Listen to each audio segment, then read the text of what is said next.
The laughter still echoes in my head. Mom's sharp and cruel.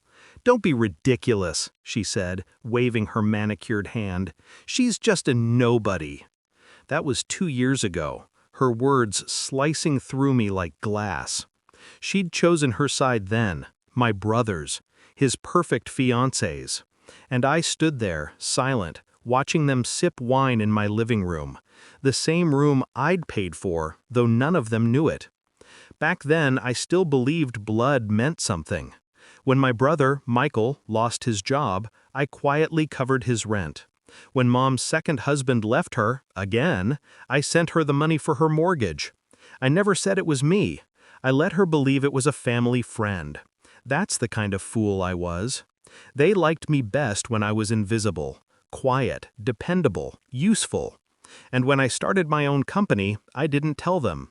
I'd learned that success only offends the ones who've already decided you don't deserve it.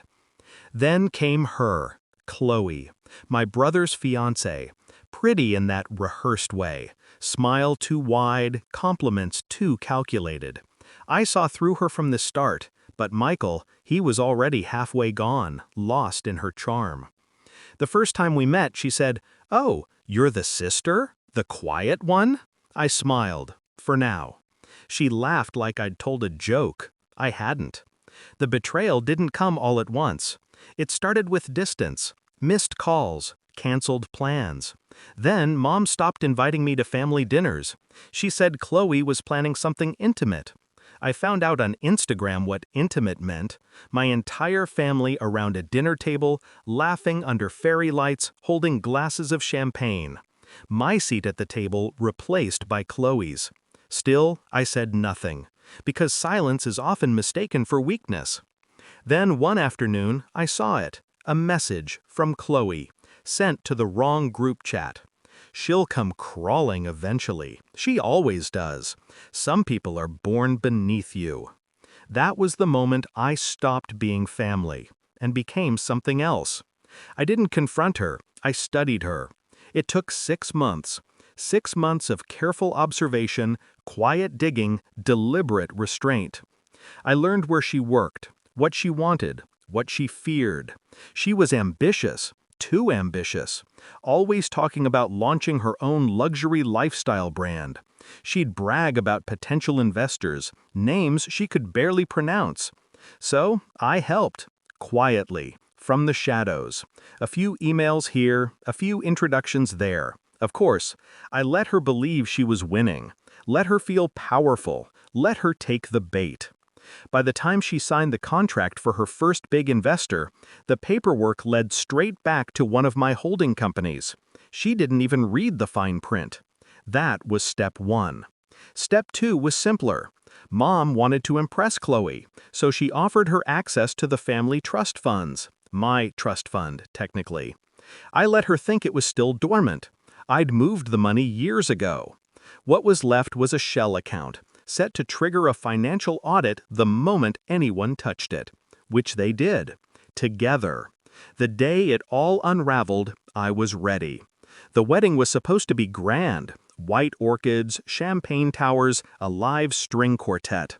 They didn't invite me, of course not, but they couldn't stop me from watching. I waited until the rehearsal dinner, until every guest was seated, until Mom gave her little speech about family unity. That's when Chloe's phone buzzed.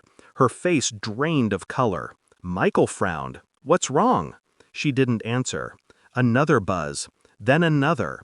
Notifications lighting up her screen like fireworks, bank alerts, contract terminations, emails from lawyers. She looked at me then, across the room, by the door, calm and still. Her eyes widened as it sank in. "You," she mouthed. I raised my glass. Just once. Mom's laughter died mid-sentence. Michael stood frozen as the venue manager whispered something in his ear. The investors pulled out that night. Chloe's accounts were frozen, her business dissolved. The luxury brand was revealed as a legal nightmare. Intellectual property violations, fraudulent assets. Every thread unraveled exactly as I'd planned. By the end of the week, her reputation was ash. By the end of the month, she was gone. Mom called me after. Her voice shook. "You ruined them." "No," I said softly. "They ruined themselves. I just turned on the lights." There was silence. Then she asked, "Who are you, really?" I almost laughed. Because that's the thing about being invisible. People forget how much you see, how much you build while they're underestimating you. She never asked again. A few months later, my brother's new ex-fiancée made headlines again. This time for a lawsuit she couldn't afford. She sold the engagement ring to pay her lawyer. And Mom? She moved out of her house after the audit. I made sure she didn't lose everything, just enough to remember what nobody can do when pushed too far. Now, sometimes, I sit in that